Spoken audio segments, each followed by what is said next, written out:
10 سال سے، یعنی جس دن سے میری شادی ہوئی ہے، یہی ایک سوال بار بار کسی نہ کسی صورت میں ہمارے سامنے دہرایا جاتا ہے: آپ کے ہاں بچہ کیوں نہیں ہوتا؟ یہ کوئی نہیں پوچھتا کہ آپ کے ہاں روٹی ہے، گھر ہے، روزگار ہے، خوشی ہے، عقل ہے۔ سب یہی پوچھتے ہیں کہ آپ کے ہاں بچہ ہے؟ گویا بچہ ان تمام ضروریات زندگی کا نعم البدل مان لیا گیا ہے۔ ہم دونوں کو اس سوال سے انتہائی کوفت ہوتی ہے، مگر کیا کریں؟ سکون کی خاطر طرح طرح سے اس سوال کو ٹالنا پڑتا ہے۔ میرے ایک دوست ہیں، ماشاءاللہ 7 عدد بچوں کے باپ ہیں اور 8ویں کی فکر میں ہیں۔ ان کے بچے اکثر بیمار رہتے ہیں۔ آج ایک کو کالی کھانسی ہے تو دوسرے کو بخار ہے، تیسرے کو چیچک نکل آئی ہے تو چوتھے نے سڑک پر گر کر اپنا سر پھوڑ لیا ہے، 5ویں کی آنکھیں دکھتی ہیں تو چھٹا اس بات پر ادھار کھائے ہے کہ کب کسی مہمان کی گود میں بیٹھے اور پیشاب کرے۔ مگر اس روشن اولاد کے باپ کو صرف ایک ہی غم کھائے جا رہا ہے۔ اٹھتے بیٹھتے مجھ سے سوال کرتے رہتے ہیں: آپ کے ہاں بچہ کیوں نہیں ہوتا؟ میں اس سوال کے جواب میں اکثر اپنی ڈبڈبائی آنکھیں آسمان کی طرف اٹھا کر نہایت مسکین لہجے میں جواب دیتا ہوں: کیا بتاؤں، نہیں ہوتا۔ گویا اس حادثے یا عدم حادثے کی ذمہ داری مجھ پر نہیں، خدا پر عائد ہوتی ہے۔ مگر میرے دوست کی تسلی اس جواب سے نہیں ہوتی۔ آگے جھک کر بڑے رازدارانہ لہجے میں فرماتے ہیں: کسی ڈاکٹر کی مدد لیجیے۔ میں کہتا ہوں: کیسے لے سکتا ہوں؟ جس ڈاکٹر کے ہاں ہم لوگوں کا علاج ہوتا ہے اس کے گھر خود بچہ نہیں ہے۔ وہ فوراً گھبرا کر کہتے ہیں: آپ سمجھے نہیں، میرا مطلب ہے کسی ڈاکٹر کو دکھائیے، ممکن ہے آپ کے اندر کوئی نقص۔ میں بات کاٹ کر کہتا ہوں: دکھایا ہے، کوئی نقص نہیں ہے، اور ہماری بھابھی وہ بھی ٹھیک ہے، وہ بھی ٹھیک ہے، آپ بھی ٹھیک ہیں۔ میرے دوست بڑی حیرت سے کہتے ہیں: پھر بھی بچہ نہیں ہوتا؟ حیرت کی بات ہے صاحب۔ یہ کہہ کر غور سے اور انتہائی شبے سے مجھے دیکھنے لگتے ہیں، جیسے میں جھوٹ بول رہا ہوں اور کسی خوفناک بلکہ شرمناک مرض کا شکار ہوں۔ ان سے دانستہ چھپا رہا ہوں۔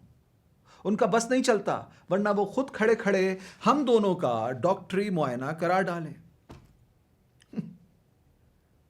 ایک اور دوست ہیں ہمارے، انہیں یہ تو شبہ نہیں ہے کہ ہم دونوں میاں بیوی میں خدا نخواستہ کوئی نقص ہے، مگر وہ یہ ضرور سمجھتے ہیں کہ ہم لوگ دیدہ و دانستہ بچہ پیدا نہیں کرتے۔ وہ جب بھی ہمارے گھر آتے ہیں بچوں کے فوائد پر مختلف زاویوں سے روشنی ڈالتے ہیں۔ البتہ تقریر کرتے وقت انداز سیاستداں کا سا نہیں ہوتا، بلکہ ایسے بروکر کا ہوتا ہے جیسے ہمارے ہاں بچہ پیدا ہونے پر ان کو فوراً کمیشن ملے گا۔ میں ان سے بہت الجھتا ہوں، کیونکہ مجھے خامخواہ یہ شبہ ہو جاتا ہے کہ بچہ میں پیدا کروں اور فائدہ ان کو ہوگا۔ جی چاہتا ہے کہ محض ان کو ذکر دینے کے لیے زندگی بھر کوئی بچہ نہ پیدا کیا جائے۔ اکثر فرماتے رہتے ہیں: اگر آپ کے گھر کوئی بچہ ہوتا تو میں اس کی شادی اپنی منی سے کرتا۔ ان کی منی انتہائی بدصورت، بھینگی، بد مزاج، مرگلی ہے۔ محلے کے سب بچوں سے لڑتی رہتی ہے۔ اس کے سر پر بال اس قدر کم ہیں کہ بڑی ہونے پر انشاءاللہ واقعی گنجی ثابت ہوگی، مگر یہ حضرت ہیں کہ میرے گھر میں اسی چاند سی بہو کا اضافہ کرنے پر تلے ہوئے ہیں۔ اس منی کو دیکھ کر مجھے نہ صرف اپنے بلکہ ان تمام بچوں کی خوش قسمتی پر رشک ہوتا ہے جو ابھی تک پیدا نہیں ہوئے یا جن کے پیدا ہونے کی کوئی امید نہیں ہے۔ ہمارے ایک تایا ہیں، 50 برس کی عمر ہونے پر بھی ان کا نام چھٹن لال ہے۔ تایا چھٹن لال بچوں کے بے حد قائل ہیں، اور جوں جوں بوڑھے ہوتے جاتے ہیں بچوں کے زیادہ سے زیادہ قائل ہوتے جاتے ہیں۔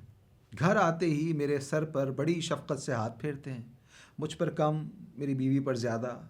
پھر ایک آہ سرد بھر کر کہتے ہیں: افسوس تمہارے ہاں کوئی بچہ نہ ہوا، اسے گود میں کھلانے کا ارمان دل ہی دل میں رہ گیا۔ میں جواب میں کہتا ہوں: تایا جی مجھے ہی گود میں کھلا لیجئے۔ تو اس پر برہم ہو جاتے ہیں، کہتے ہیں: تو نہیں جانتا, تو نرا احمق ہے, نرا پورا احمق. بچے تو گھر کی رونق ہوتے ہیں. وہ کبھی جھگڑتے ہیں, کبھی ہنستے ہیں, کبھی روتے ہیں, کبھی چلاتے ہیں, ڈھول ڈپا کرتے ہیں. بچوں کے گھر سے ہونے سے ایک عجیب سی رونق سی رہتی ہے. میں کہتا ہوں اس کام کے لیے ہمسائے کے بچے کیا کافی نہیں ہوتے؟ پھر جہاں تک چیخنے چلانے کا تعلق ہے, آدمی بچے پیدا ہی کیوں کرے؟ وہ آل انڈیا ریڈیو کا کوئی ڈرامہ کیوں نہ سن لے جس میں چیخنے چلانے کے سوا اور کچھ ہوتا ہی نہیں؟ اس لیے ایک بچے کو 9 مہینے پیٹ میں رکھنا, پھر اسے پالنا پوسنا اور اس پر ہزاروں روپے خرچ کرنا کیا ضروری ہے؟ جبکہ یہ کام بآسانی ریڈیو کی ایک سوئی گھمانے سے سر انجام دیا جا سکتا ہے. میری بات سن کر وہ اور برہم ہو جاتے ہیں. تیری تو مت ماری گئی ہے, اور تو اپنے ساتھ ساتھ اپنی بیوی کو بھی لے ڈوبے گا. پھر وہ بڑے پیار سے میری بیوی کی طرف مخاطب ہو کر کہتے ہیں, کیوں بیٹا, تجھے تو پسند ہے نا بچے؟ اور میری بیوی نہایت لجا کر نہایت شرمیلی آواز میں جواب دیتی ہے, جی ہاں, بشرطے کہ وہ دوسروں کے ہوں, صاف ستھرے کپڑے پہنتے ہوں اور غسل خانے سے فارغ ہو چکے ہوں. اس پر تایا جی ہنس پڑتے ہیں اور میری بیوی کے ہاتھ سے دودھ جلیبی کھا کر رخصت ہو جاتے ہیں, یو دیوا دیتے ہوئے, بھگوان تیری کوکھ ہری کرے. اب یہ کون کس کو سمجھائے کہ جوں جوں کوکھ ہری ہوتی جاتی ہے یہ دنیا اجڑتی جاتی ہے. اورنگزیب کے زمانے میں ہندوستان کی آبادی 10 کروڑ تھی, اب 40 کروڑ ہے. اورنگزیب کے زمانے میں آٹا روپے کا 1.5 من تھا, اب روپے کا 1.5 سیر بھی مشکل سے ملتا ہے. سائنسدانوں نے اندازہ لگایا ہے کہ اگر دنیا کی کوکھ اسی طرح ہری ہوتی رہی تو اگلے 300 سال بعد انسانی آبادی اس قدر بڑھ جائے گی کہ ایک انسان کے حصے میں صرف 1 مربع گز زمین آئے گی. اب اس 1 گز زمین میں آپ چاہے کھڑے ہو لیں, چاہے بیٹھ لیں, چاہے سو لیں یا چہل قدمی کر لیں, 1 مربع گز زمین پر آپ اپنا گھر بنا لیجئے اور اسی پر اپنی قبر. اس سے زیادہ زمین آپ کو 300 سال بعد نہیں ملنے والی ہے. اور سائنسدانوں نے یہ بھی اندازہ لگایا ہے کہ جس رفتار سے آج کل بچے پیدا ہو رہے ہیں اسی شرح کے مطابق اگلے 700 سال میں انسانوں کی آبادی اتنی بڑھ جائے گی کہ ان کا کل وزن ملا کے زمین کے وزن سے بڑھ جائے گا. لازماً زمین اتنا بوجھ نہیں سہار سکے گی اور ٹکڑے ٹکڑے ہو جائے گی, یعنی قیامت آ جائے گی. گو جو بچے پیدا کرتا ہے وہ دھیرے دھیرے قیامت کو قریب لاتا ہے. مگر ہندوستان میں یہ بات آپ کسی سے نہیں کہہ سکتے. کسی کی کوکھ ہری ہو یا نہ ہو, آپ کی چندیا ضرور ہری کر دی جائے گی. اس لیے بچوں کے سلسلے میں مجھے تو آج تک اپنا کوئی ہم خیال نہیں ملا. لیکن ایک بار میری بیوی کو ایسی سہیلی مل گئی تھی. قصہ یہ ہوا کہ میری بیوی ایک روز اکیلے سنیما دیکھنے چلی گئی. کوئی ہندوستانی پکچر تھی. اس تصویر میں ٹن کے 12 بچے, پورے 12 بچے تلے اوپر کے دکھائے گئے تھے. 12 بچوں کی لینڈ ڈوری کو دیکھ کر میری بیوی تو ہنس ہی پڑی, لیکن ساتھ کی سیٹ پر بیٹھی ہوئی ایک عورت بھی ہنس پڑی. میری بیوی کو یہ دیکھ کر پہلے تو بڑی حیرت ہوئی, بعد میں اس نے اس عورت سے بہناپا کر لیا. بعد میں میری بیوی کو پتہ چلا کہ وہ عورت محض اس لیے ہنس رہی تھی کہ اس کے صرف 11 بچے تھے. 11 بچے والی عورت کو 12 بچے والی عورتوں پر ہنسنے کا تو پورا حق ہے. یہ اکثر کہا گیا ہے کہ بچے قوم کی دولت ہوتے ہیں. اگر یہ سچ ہے تو ہندوستان کا شمار دنیا کی امیر ترین قوموں میں کرنا چاہیے. زندگی کے کسی اور شعبے میں ہم دولت پیدا کریں یا نہ کریں, بچے پیدا کرنے میں ہمارا کوئی ثانی نہیں ہے. ہمارے محلے میں ایک صاحب رہتے ہیں, نام ان کا دولت رام ہے, اور واقعی بچوں کی دولت سے اس اعتبار سے وہ ہمارے محلے کے رئیس سمجھے جا سکتے ہیں. اب تک 10 بچے تصنیف فرما چکے ہیں. جب ان کے ہاں پہلا بچہ ہوا تو ان کے گھر میں موٹر گاڑی تھی, ریفریجریٹر تھا, ریڈیوگرام تھا, غالیچہ تھا، صوفہ تھا، بجلی کا پنکھا تھا، غرض ہے کہ آرام و آسائش کی ہر چیز مہیا تھی۔ پھر جب دوسرا بچہ پیدا ہوا تو موٹر گئی، تیسرے بچے کے ہونے پر ریڈیوگرام گیا، چوتھے پر ریفریجریٹر، پانچویں پر غالیچہ، چھٹے پر صوفہ، ساتویں پر پنکھا، اور اب 10ویں بچے کی پیدائش پر چند ہفتے ہوئے ان کے گھر کی بجلی بھی کٹ گئی ہے۔ یعنی جس منزل اور مقام پر کل ہندوستان اورنگزیب کے زمانے سے اب تک 250 سال میں پہنچا ہے، وہ انہوں نے 10 سال میں حاصل کر لیا ہے، اور اپنی خوش قسمتی پر نازاں نظر آتے ہیں۔ اکثر ایک بچے کو کندھے پر چڑھائے، دوسرے کو گود میں اٹھائے، تیسرے کو انگلی سے لگائے میرے پاس آتے ہیں، اور چوتھے بچے کو میری گود میں دے کر کہتے ہیں، او بھائی صاحب، اب آپ بھی بچوں والے ہوتے تو اپنے بچے کو گود میں لے کر خوش ہوتے۔ اور میں جلدی سے ان کے بچے کو گود سے اتار کر کہتا ہوں، رہنے دیجئے بھائی صاحب، میں لنڈورا ہی بھلا۔ اس پر ان کا بچہ میری گود سے اترنے سے انکار کر دیتا ہے، اور اپنی ناک سے انگلی نکال کر میرے منہ میں ٹھونستے ہوئے کہتا ہے، پاپا، چاچو لنڈولا، میرا چاچو لنڈولا۔ پھر ان بچوں کے نام کس قدر عجیب و غریب ہوتے ہیں۔ جو لڑکا ہے وہ کٹو ہے، یا بجو ہے، یا پکو ہے، یا سلو ہے، یا جتو ہے، وہ راکی ہے، کراکی ہے، راتی ہے، پاتی ہے، چپڑکناتی ہے۔ جو لڑکی ہے وہ گلگی ہے، گوگلگی ہے، شنی ہے، ڈنی ہے، چمی ہے، پمی ہے، اللی ہے، بللی ہے، مرگلی ہے۔ آج تک آپ نے کسی بچے کا نام قاعدے اور ڈھنگ کا نہیں سنا ہوگا۔ اس بات سے جہاں والدین کے ذہن کی غربت پر روشنی پڑتی ہے، وہاں ان بچوں کے مستقبل کا بھی اندازہ ہوتا ہے، جو یہ نام لے کر زندگی کے سفر پر نکلتے ہیں۔ اس حساب سے اپنے بچپن میں پنڈت جواہر لال کا نام ضرور حجو رہا ہوگا، میک ملن کا مکی، اور کینیڈی کا اگر ہندوستان میں پیدا ہوتے تو ضرور ان کا نام کڈا ہوتا۔ میرے خیال میں بڑے آدمیوں کی عظمت کا ایک ثبوت یہ بھی ہے کہ اپنے بچپن کے مضحکہ خیز ناموں کے باوجود بڑے آدمی بن جاتے ہیں، اور جو عام صلاحیتوں کے مالک ہوتے ہیں، جیسے کہ اکثر لوگ ہوتے ہیں، وہ اسی مضحکہ خیزی کی بدولت ایک انجام کو پہنچ جاتے ہیں۔ بات اگر ناموں تک ہی محدود ہوتی تو چندہ مذائقہ نہ تھا، لیکن مصیبت تو یہ ہے کہ اچھے بھلے لوگ ایسے بھی، جن کی انشا پردازی، ادبیت، صحافت اور خطابت کی ساری دنیا میں دھوم ہے، اپنے بچوں سے اکثر اسی لہجے میں مخاطب ہوتے ہیں، تو بڑا ڈرلو ہے، پپلو ہے، چپلا کپلو ہے، میرا منا تو آکا باکا کجو پاکا چمن پٹاخا، اور ارے تو ہپا کھائے گا، رپا کھائے گا، گپا کھائے گا، دھپا کھائے گا۔ یہ کیا زبان ہوتی ہے؟ یہ نہ اردو ہے نہ ہندی، گجراتی ہے نہ مراٹھی، پشتو ہے نہ بلوچی، انگریزی ہے نہ لاطینی، یہ تو اسپرانٹو تک نہیں ہے۔ خدا جانے کس دیس اور قوم کی زبان ہے، مگر ہر دیس یا قوم کا فرد اپنے بچے سے اسی زبان میں گفتگو کرتا ہے، اور بچے بھی ایسے نامعقول ہوتے ہیں کہ ہوں ہاں کرتے ہوئے، باہیں اچھال کر، ٹانگیں اٹھا کر، منہ پر جھاگ کے بلبلے چھوڑتے ہوئے، ہنس ہنس کر، سر ہلاتے ہوئے اسی زبان میں جواب تسلیم فرمانے کی کوشش فرماتے ہیں۔ غالباً دنیا کی یہی وہ واحد زبان ہے جس کے لیے ڈکشنری کی ضرورت نہیں پڑتی۔ ڈکشنری کیا، اس کے لیے تو کسی کتاب، کسی گرامر، کسی قاعدے تک کی ضرورت محسوس نہیں ہوتی۔ یہی زبان سیکھ کر جب بچے بڑے ہو جاتے ہیں اور زندگی کے مسائل سے الجھ کر اپنا معافی الضمیر بھی ٹھیک طرح سے بیان نہیں کر سکتے، تو اس میں حیرت کی کیا بات ہے؟ یہی بچے جب بڑے ہو کر کتابوں سے نفرت کرنے لگتے ہیں اور بار بار سنیما دیکھنے پر اصرار کرتے ہیں، تو انہیں قابل ملامت کیوں سمجھا جائے؟ سارا قصور ان کے والدین کا ہے، جو ان کی تربیت ہی اسی انداز میں کرتے ہیں۔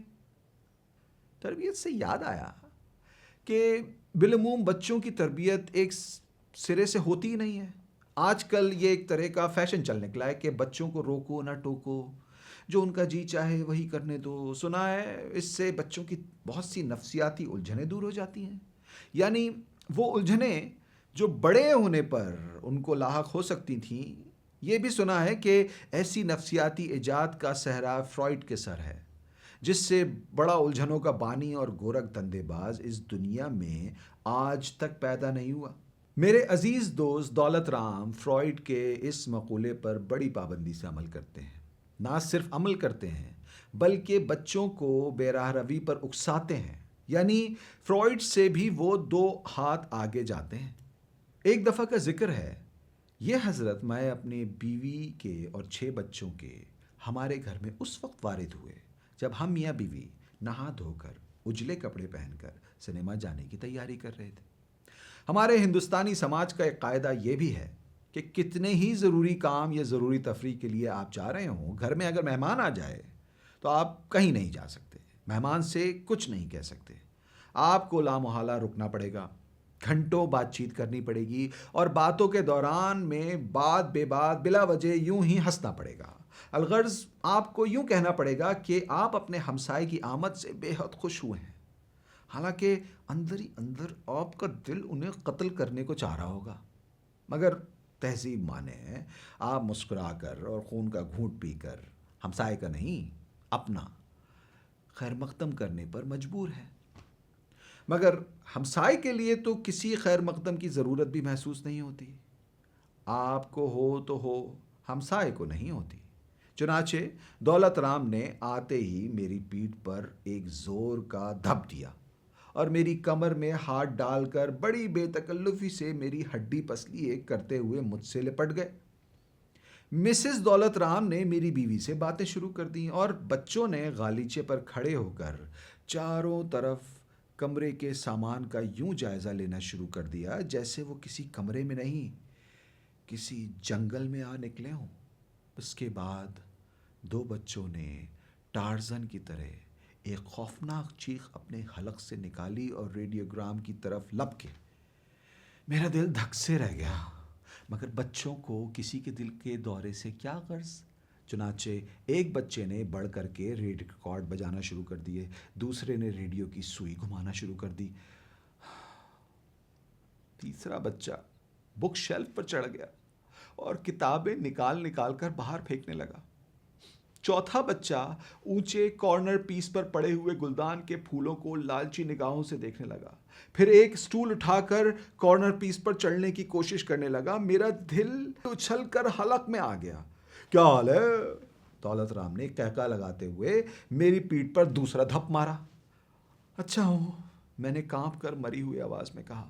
اتنے میں ایک زور کا تڑاخا ہوا، میں نے گھبرا کر دیکھا چوتھے بچے نے گلدان سے پھول گھسیٹنے کی کوشش میں گلدان کو ہی گھسیٹ لیا تھا اور اب پھول دان فرش پر گر کر 101 ٹکڑوں میں بکھرا پڑا تھا۔ یہی وہ گلدان ہے نا جو آپ اپنے خرچے پر لائے تھے؟ مسز دولت رام نے بڑے اطمینان سے مجھ سے پوچھا۔ نہیں، وہ تو پچھلے ہفتے ہی ٹوٹ چکا تھا، میں نے خوش ہو کر کہا، جب آپ اپنے سب سے چھوٹے بچے کی سالگرہ کی دعوت کے سلسلے میں تشریف لائے تھے۔ ارے وہ تو دوسرا گلدان تھا، مسز دولت رام نے تصحیح کرتے ہوئے کہا، جسے ہمارے پپو نے توڑا تھا۔ پھر وہ میری بیوی کی طرف مخاطب ہو کر بولی، یہ اپنے شوہر کی طرف اشارہ کر کے، بڑے بھلکڑ ہو گئے ہیں، انہیں کچھ یاد ہی نہیں رہتا، کون گلدان کب ٹوٹا تھا، کون کب۔ میری بیوی جواب میں کچھ خوفزدہ سی ہو کر منمنائی۔ اتنے میں ریڈیوگرام سے ایک بھیانک سی چیخ بلند ہوئی اور میں نے دیکھا کہ دونوں لڑکے آپس میں لڑ رہے ہیں اور ریڈیو کے دونوں بٹن ریڈیو سے نکل کر ان کے ہاتھوں میں آ چکے ہیں۔ بڑے لڑکے نے چھوٹے لڑکے کے گھونسا مارا۔ شاباش! دولت رام خوشی سے چلایا، مگر گھونسا لڑکے پر پڑنے کے بجائے ریڈیوگرام کے وہ کانچ پر پڑا اور اس کے ٹکڑے ٹکڑے ہو گئے اور لڑکا سہم کر ریڈیوگرام سے الگ کھڑا ہو کر منہ بسورنے لگا۔ ڈر گیا میرا لال۔ مسز دولت رام جلدی سے اپنے بچے کو اپنے گھٹنوں پر لیتے ہوئے بولی۔ اتنے میں میں نے دیکھا کہ 3 بچے کتابوں پر جھکے ہوئے ہیں اور مصور کتابوں سے تصویریں پھاڑ پھاڑ کر الگ کر رہے ہیں۔ بچوں کو مطالعے کا کس قدر شوق ہوتا ہے، یہ بات آج ہی سمجھ آئی۔ اتنے میں دیوان غالب کے مصور ایڈیشن پر 2 بچوں کا جھگڑا ہو گیا۔ دونوں بچے اس کتاب کو اپنی طرف کھینچنے لگے۔ کھینچنے میں آدھی کتاب ایک بچے کے ہاتھ میں چلی گئی، آدھی کتاب دوسرے بچے کے ہاتھ میں رہ گئی اور غالب زبان حال کہتا رہ گیا، بازیچہ اطفال ہے دنیا میرے آگے، ہوتا ہے شب و روز تماشا میرے آگے۔ پانچواں اور چھٹا بچہ دونوں بڑے ہوشیار تھے۔ انہوں نے ڈرائنگ روم کو چھوڑ دیا تھا اور دوڑتے ہوئے کھانے کے کمرے میں گھس گئے تھے اور وہاں سے سنترے اور سیب اور تربوز کی قاشیں اٹھا لائے تھے۔ کچھ کھا رہے تھے، کچھ مار رہے تھے۔ ایک سیب میرے ماتھے پر جا لگا اور وہاں سے اچھل کر دیوار پر لگنے والا تھا کہ دولت رام نے قہقہا مار کر بیچ ہی سے کیچ کر لیا اور میری طرف بڑے فاتحانہ انداز سے دیکھ کر بولے، بھائی اب تو عادت چھوٹ گئی ہے، لیکن بچپن میں کیا کرکٹ کا میں کیا عمدہ کھلاڑی تھا۔ اس پر میں کچھ کہنے ہی والا تھا کہ میں نے اپنی بیوی کا رنگ متغیر ہوتے دیکھا اور پھر دیکھا کہ چھٹے بچے کی نگاہیں میری بیوی کی نئی شفون کی جوگیا ساڑی پر ہیں۔ بالکل نئی اور خوبصورت ساڑی تھی جو جگہ جگہ زردوزی کے کام سے جھلمل جھلمل کر رہی تھی۔ غریب بچے کا دل اس ساڑی کو دیکھ کر مچل گیا۔ اس نے اپنے دونوں ہاتھ جو تربوز کی قاشوں میں گنگولے ہوئے تھے اوپر اٹھائے اور اپنی ناک کو تربوز کی قاش پر صاف کرتے ہوئے جھجکتے جھجکتے آگے بڑھا۔ نہ نہ نہ نہ نہ، میری بیوی خوف سے چلائی۔ مسز دولت رام قہقہا مار کر تالی بجا کر بولی، میرا منن آنٹی کو پکڑے گا، آنٹی کو ضرور پکڑے گا، آنٹی بڑی اچھی آنٹی سے ڈرنا نہیں ہے۔ میری بیوی گھبرا کر اپنی جگہ سے اٹھ کھڑی ہوئی۔ اب سب بچوں نے خوش ہو کر تالی بجائی اور سب اپنے اپنے کھیل چھوڑ کر اس نئے کھیل کی طرف متوجہ ہو گئے۔ جو میری بیوی اپنی نئی ساڑی بچانے کے لیے پیچھے ہٹتی جاتی تھی، منن میاں آگے آتے جاتے تھے۔ آخر زور کا ایک جھپٹا مار کر منن نے اپنے دونوں ہاتھوں سے میری بیوی کی ساڑی پکڑ لی اور اپنا منہ اس میں چھپا لیا اور تربوز کا گودا اور سنترے کھائی پھانکیں اور ناک اور گلے کا لعاب اس بے داغ ساڑی کو جگہ جگہ سے منقش کرتا گیا۔ میری بیوی چیخ مار کر بے ہوش ہو گئی۔ تھوڑی دیر کے بعد جب اسے ہوش آیا تو اس نے مجھے اپنے آپ پر جھکا ہوا پایا۔ مجھ سے نظریں ہٹا کر اس نے جو کمرے کا جائزہ لیا تو اس کی آنکھیں حیرت سے پھٹی کی پھٹی رہ گئیں۔ کمرے میں کوئی چیز صحیح و سلامت نہیں رہ گئی تھی۔ کتابیں، پھولدان، ریڈیوگرام، میز، تپائیاں، کرسیاں عجیب بے ترتیبی کی حالت میں اس طرح پڑی تھیں جیسے اس گھر پر ابھی ابھی نشہ بندی پولیس نے چھاپا مارا ہو۔ میری بیوی کے لب بڑی سختی سے اندر ہی اندر کو پھینچ گئے۔ اس نے زور سے میرا ہاتھ پکڑ لیا اور ادھر ادھر دیکھتے ہوئے مجھ سے کلوکی لہجے میں لیکن مضبوط اور پختہ ارادے والے لہجے میں مجھ سے کہا، مجھے بچہ چاہیے، ضرور چاہیے، بچہ ہوگا، ضرور ہوگا۔ اس واقعے کے ٹھیک 9 ماہ بعد ہمارے گھر میں بچہ پیدا ہوا جسے ہم محض اس امید پر پال رہے ہیں کہ وہ بڑا ہو کر سارے ہمسایوں کا سامان توڑے گا۔